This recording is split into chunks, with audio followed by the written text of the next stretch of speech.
Selamat siang semuanya.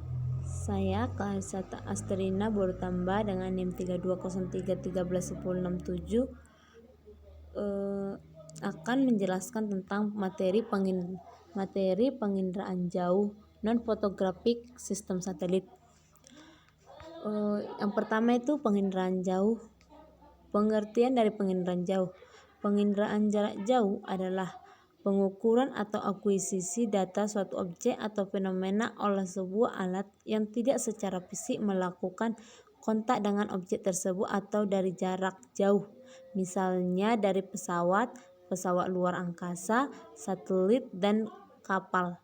Contoh penginderaan jauh antara lain satelit pengamatan bumi, satelit cuaca, memonitor janin dengan ultrasonik, dan wahana luar angkasa yang menggunakan planet dari orbit. Yang pada intinya, penginderaan jauh adalah suatu ilmu yang dapat mempelajari suatu objek tersebut yang termasuk indera dalam panca indera, yaitu mata, telinga, dan juga hidung. Penginderaan jauh memiliki beberapa komponen. Yang pertama yaitu sumber tenaga, atmosfer, interaksi antar tenaga dan objek, sensor dan wahana, penggunaan data, dan perolehan data. Keunggulan dari penginderaan jauh itu yaitu diantaranya citra menggambarkan objek, daerah, dan gejala di permukaan bumi dengan wujud dan letak objek yang mirip dengan wujud dan letak di permukaan bumi. Dari jenis citra tertentu dapat ditimbulkan gambaran 3 dimensional apabila pengamatannya dilakukan dengan alat yang disebut stereoskop. Karakteristik objek yang tidak tampak dapat diwujudkan dalam bentuk citra sehingga dimungkinkan pengenalan objeknya. Citra dapat dibuat secara cepat meskipun untuk daerah yang sulit dijelajahi secara terestrial. Citra merupakan satu-satunya cara untuk pemetaan daerah bencana. Citra sering dibuat dengan periode ulang yang pendek. Manfaat dari penginderaan jauh ini di dalam beberapa bidang, yaitu yang pertama, manfaat dari penginderaan jauh di bidang geodesis, yaitu contohnya pengelolaan dan analisis data citra satelit. Kemudian untuk pemanfaatan penginderaan jauh di bidang kelautan, yaitu contohnya untuk pengamatan sifat fisik air laut dan pengamatan pasang surut air laut dengan gelombang lautnya. Ketiga, manfaat penginderaan jauh di bidang hidrologi. Contohnya itu untuk pemanfaatan daerah aliran sungai atau das dan konservasi sungai. Yang keempat, manfaat penginderaan jauh di bidang geologi, yaitu untuk menentukan struktur geologi dan macam-macamnya. Yang kelima, manfaat penginderaan jauh di bidang meteorologi dan klimatologi, yaitu untuk membantu menganalisis cuaca dan menentukan daerah tekanan rendah dan daerah bertekanan tinggi. Yang keempat, manfaat penginderaan jauh di bidang oceanografi, yaitu pengamatan sifat fisik air seperti suhu, warna, kadar garam, dan arus lautnya. Penginderaan jauh dibagi atas dua, yaitu penginderaan jauh non fotografik dan penginderaan jauh non fotografik. Secara garis besar, penginderaan jauh dibedakan menjadi penginderaan jauh sistem fotografik dan penginderaan jauh non fotografik. Dikatakan penginderaan fotografik karena menggunakan kamera sebagai sensor, menggunakan film sebagai detektor, dan menggunakan gelombang elektromagnetik yang berupa spektrum tampak dengan perluasannya sebagai tenaganya. Hasil dari sistem fotografi ini berupa foto udara dan foto satelit. Sedangkan sistem penginderaan jauh non fotografik selain menggunakan RBV untuk satelit Landsat generasi 1 yang terdiri dari 3 saluran RBV1, RBV2, dan RBV3 serta MSS. Yang keduanya mempunyai resolusi 79 meter. Sistem non fotografi yaitu sistem menggunakan tenaga elektromagnetik alami maupun buatan. Perekam objek menggunakan sensor elektrik atau scanner dengan detektornya pita magnetik. dengan detektornya pita magnetik. Berikut ini ada beberapa jenis-jenis sistem yang termasuk dalam penginderaan jauh non-fotografik. Yang pertama itu ada sistem termal. Sistem ini termasuk dalam sistem non-fotografik yang digunakan dalam penginderaan jauh, yaitu umumnya berdasarkan pada tenaga alaminya. Perekaman sistem ini berdasarkan pancaran panas yang dipancarkan oleh objek yang direkam alat penyiam atau scanner. Sistem termal tidak bergantung pada cuaca sensor yang digunakan dalam perekaman tenaga pancaran, yaitu ada dua, yaitu radiometer termal dan spektrometer termal. Penginderaan jauh sistem termal adalah penginderaan jauh yang dimanfaatkan pancaran suhu suatu udara. Semua benda memancarkan panas yang disebabkan oleh gerak acak partikelnya. Gerak acak ini menyebabkan pergeseran antar partikel benda dan menimbulkan meningkatnya suhu sehingga permukaan benda memancarkan panas memancarkan panasnya. Meskipun semua benda di permukaan memancarkan panas, jumlah panas yang dipancarkan tidak sama bagi tiap-tiap bendanya. Keunggulan sistem termal yaitu yang pertama, perekaman tenaga termal dapat dilakukan pada siang hari dan malam hari. Kemudian dapat merekam wujud tak tampak mata sehingga menjadi gambaran yang cukup jelas. Data yang keluar dapat berupa data non-citra, citra dan juga digital. Selain memiliki keunggulan, sistem termal juga memiliki kelemahan. Di antaranya yaitu sistem termal yang lebih rumit, yaitu sifat pantulan objek. Kemudian aspek geometri yang menyimpangnya lebih besar daripada foto udara. Perolehan dan pemrosesan citra termal sangat mahal karena memiliki operasional dan parameter teknis yang sangat teliti. Material detektor harus selalu dijaga suhunya secara ekstrim selama digunakan, karena emisi radiasi mengindra sangat lemah. Citra termal untuk pengukuran suhu air hanya pada bagian atas permukaan air karena panjang gelombang diserap sangat cepat. Sistem pencitraan inframerah termal terkenal sulit untuk dikalibrasikan karena perbedaan temperatur biasa sangat tak kentara dan interaksi dengan kelembapan atmosfernya tidak dapat diprediksikan. Kemudian citra termal sulit diinterpretasikan dibandingkan dengan tipe citra lainnya. Yang kedua adalah sistem gelombang mikro dan radar. Sistem ini termasuk ke dalam sistem non-fotografik. Penginderaan jauh gelombang mikro adalah penginderaan jauh dengan menggunakan tenaga alami dengan menggunakan gelombang mikro, yaitu julat dari lambda 1000 mm sampai 100 mm atau setara dengan 1 mm sampai 100 cm. Pantulan tenaga julat tersebut tidak sesuai dengan kepekaan mata manusia, sehingga untuk dapat melihat harus menggunakan alat yang mempunyai kepekaan terhadap panjang gelombang mikro. Tenaga yang direkam oleh sensor gelombang mikro berasal dari beberapa objek yang memancarkan tenaga. Objek-objek tersebut yaitu pancaran oleh gas dari atmosfer, pancaran oleh awan, pancaran dari bawah permukaan tanah, pancaran dari permukaan objek, sinar dari luar, dan juga pancaran oleh atmosfer. Yang ketiga ada sistem aktif atau radar. Penginderaan jauh sistem aktif yang menggunakan tenaga pada gelombang mikro disebut penginderaan jauh sistem radar. Spektrum gelombang mikro yang digunakan sistem gelombang mikro juga digunakan oleh sistem radar. Perbedaannya, gelombang mikro dan radar terletak pada tenaga yang digunakan untuk perekaman. Radar singkatan dari radio detection dan ranging menggunakan gelombang mikro atau radio untuk mendeteksi objek dan menentukan posisi atau jarak rangenya. Prinsip kerjanya yaitu energi gelombang mikro dipancarkan ke objek, kemudian dicatat kekuatan awal dan kadang-kadang polarisasi dari energi atau pantulnya. Transmisi energi gelombang mikro memerlukan periode waktu sangat pendek atau mikrodetik bergantian dengan perekaman ECNO.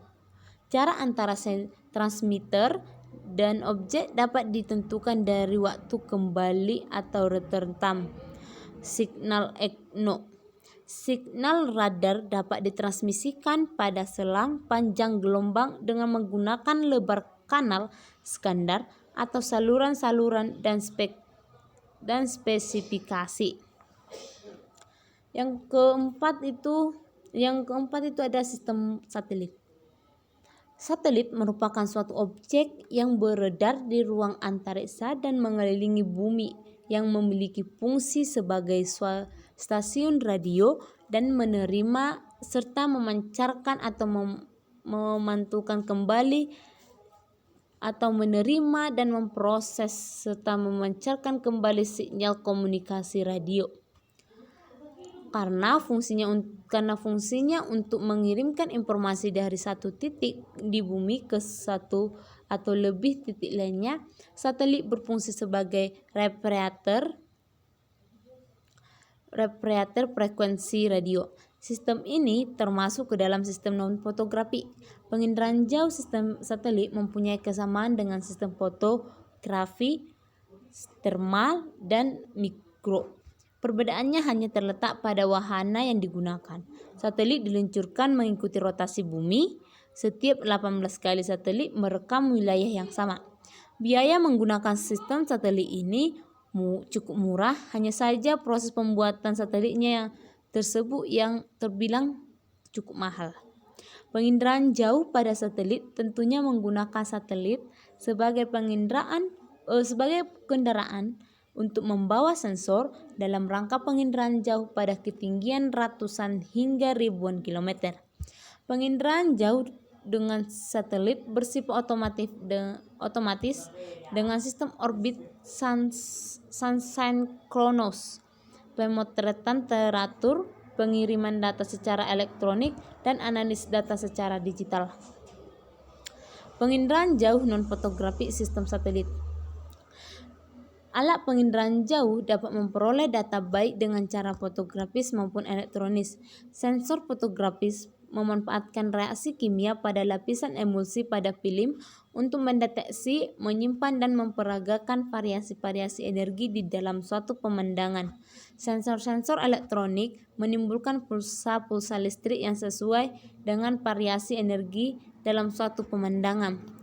Pulsa-pulsa listrik ini biasanya disimpan pada pita komputer magnetik, dari mana pulsa-pulsa listrik tersebut dapat diubah menjadi suatu gambar dengan menggunakan suatu layar seperti televisi. Sensor-sensor fotografis bekerja pada bagian-bagian spektrum elektromagnetik dari ultraviolet sampai daerah-daerah gelombang pendek atau microwave, termasuk daerah fotografis. Sensor-sensor inframerah, termal, gelombang pendek pasif, dan sensor radar dapat bekerja baik dalam keadaan gelap dan siang, dan radar tidak terhalangi oleh awan, kabut, dan juga asap. Pengertian citra satelit multispektral. Citra multispektral adalah citra yang dibuat dengan saluran jamak, berbeda dengan citra tunggal yang umumnya dibuat dengan saluran lebar. Citra multispektral umumnya dibuat dengan saluran sempit. Dengan menggunakan sensor multispektral, maka kenampakan yang diindera akan menghasilkan citra dengan berbagai saluran. Citra dengan saluran yang berbeda tersebut dapat digunakan untuk mengidentifikasikan kenampakan-kenampakan tertentu karena saluran tersebut memiliki kepekaan terhadap suatu kenampakan. Sebuah gambar multispektral adalah salah satu yang menangkap data, gambar, dan frekuensi tertentu menggunakan instrumen yang sensitif terhadap panjang gelombang tertentu, termasuk cahaya dari frekuensi di luar jangkauan cahaya tampak seperti inframerah.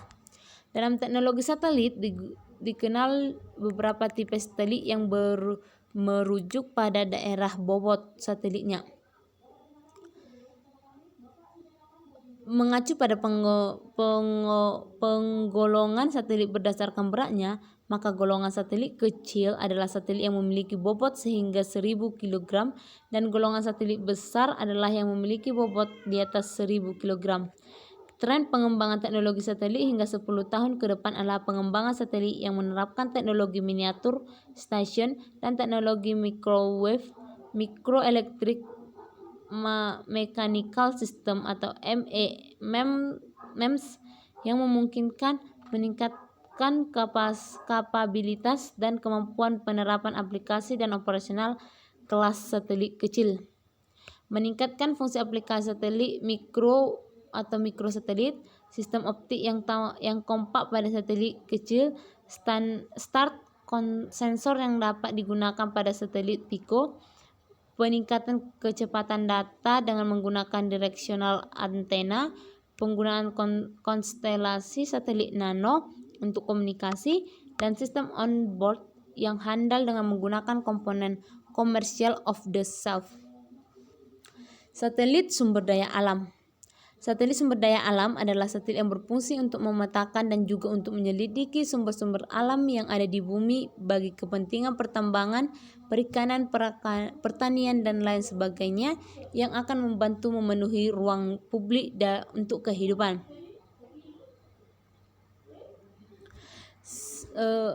Satelit ini dikembangkan untuk kepentingan perlombaan antariksa, juga didasarkan untuk kepentingan eksperimen.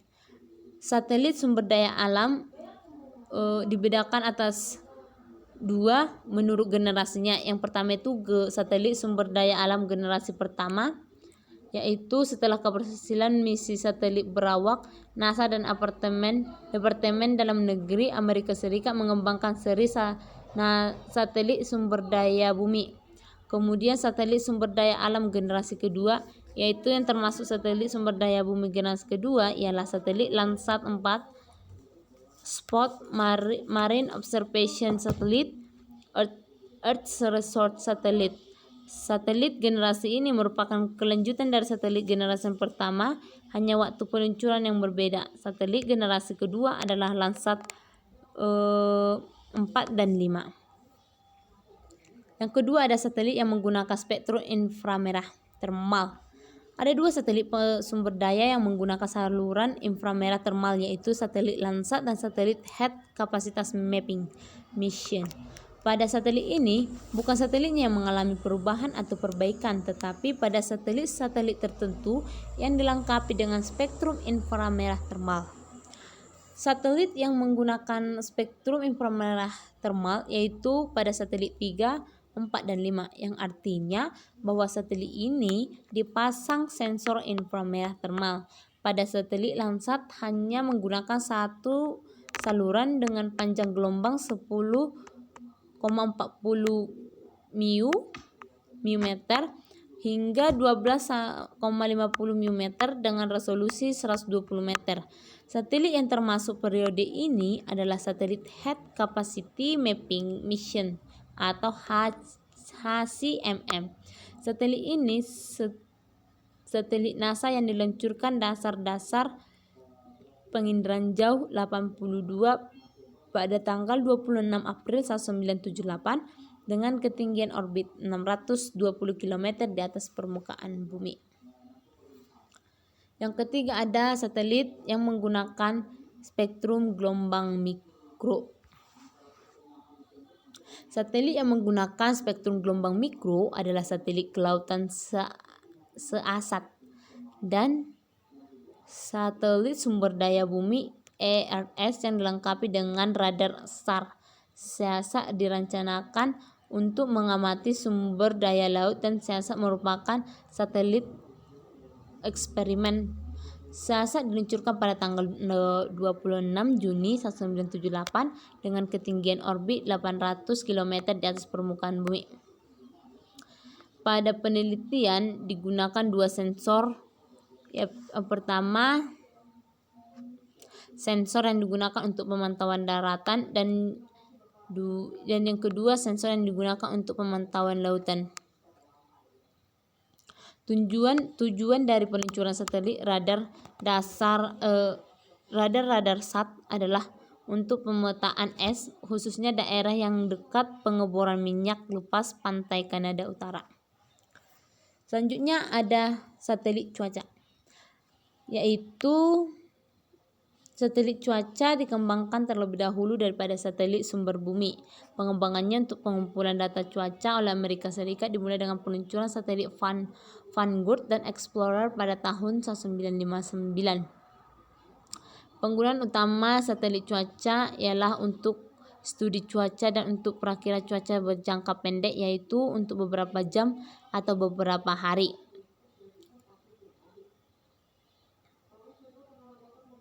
Pertukaran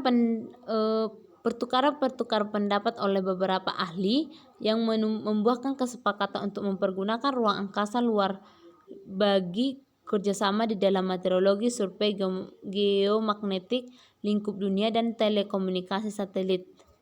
Satelit cuaca dapat dibedakan atas dua jenis berdasarkan orbitnya, yaitu orbit sinkron matahari dan orbit sinkron bumi atau orbit geostasioner. Yang pertama, satelit cuaca yang mengorbit sinkron bumi.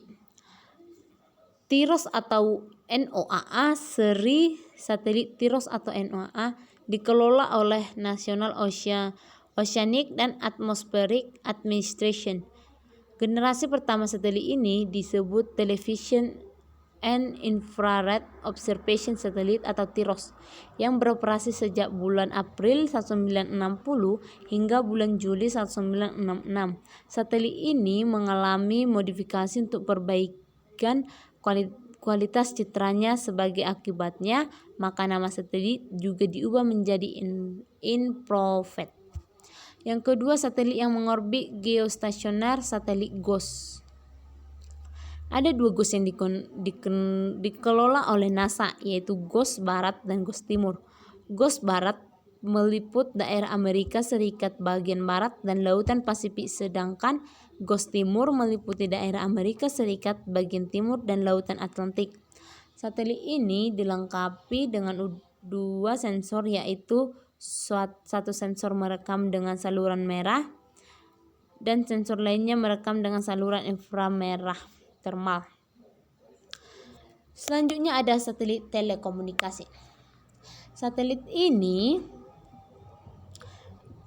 merupakan sebuah satelit hasil pekerjaan yang diletakkan di angkasa dengan tujuan telekomunikasi. Satelit komunikasi modern menggunakan orbit geosinkronus, orbit Molniya, atau orbit bumi rendah. Dengan pelayanan tetap, satelit komunikasi menyediakan sebuah teknologi tambahan untuk kabel komunikasi kapal selam optik fiber. Untuk aplikasi melakukan usaha seperti komunikasi ke kapal laut dan pesawat terbang.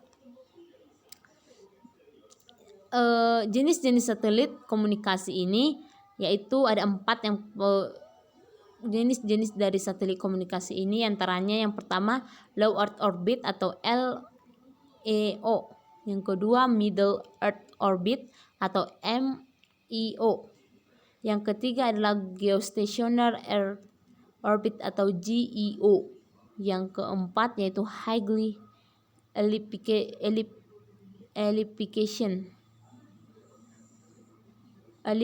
Elliptical Orbit atau HEO. Contoh satelit telekomunikasi EGNO-1 milik Amerika Serikat. Satelit EGNO dikenal juga sebagai satelit Hero, yaitu satelit komunikasi pasif pertama Amerika Serikat terbuat dari balon metal yang berdiameter 30 meter dan 42 meter. Berturut-turut kedua satelit ini diluncurkan pada satelit Palapa milik Indonesia.